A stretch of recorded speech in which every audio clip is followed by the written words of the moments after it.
पिछले 20 रोज से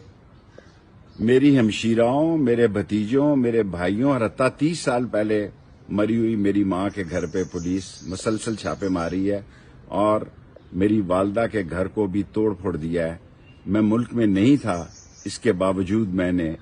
9 मई के वाक़े की मजम्मत की और मैं पाक फौज को अजीम समझता हूं और पाक फौज को पाकिस्तान का मुहाफ़िज़ समझता हूं, लेकिन मैं बुज़दिल नहीं हूं। मैं दोस्ती और दुश्मनी कब्र की दीवार तक निभाऊंगा। 3 आदमियों को एंगेज किया गया है मुझे खत्म करने के लिए। मैं कौम को बताना चाहता हूं कि मैं अपने दिफा का हक रखता हूं और मैंने पाकिस्तान की हकीकी हुकूमत के जिम्मेदारान को लिख दिया है कि ज्यादती की एक हद होती है और ये ज्यादती इंतकाम की उस जगह मौजूदा पीडीएम के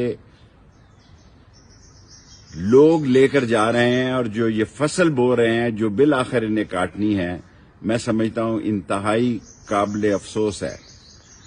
और मैं सिर्फ एक ट्वीट दे रहा हूं, मैं पिछले 20 दिन से किसी चैनल पर भी नहीं गया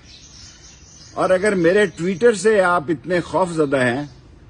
तो जब तक मैं गिरफ्तार नहीं होता ये ट्विटर जारी रहेगा।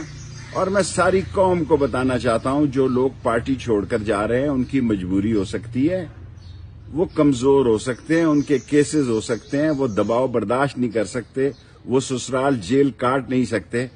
लेकिन मैं इस बात पे खत्म करना चाहता हूं कि मौत मेरी महबूबा है, हथकड़ी मेरा जेवर है, जेल मेरा ससुराल है और जब तक इमरान खान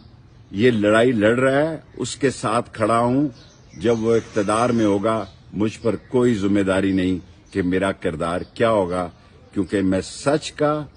हक का और काला काला रसूलुल्लाह का झंडा बुलंद रखूंगा, बेशक मेरी जान चली जाए।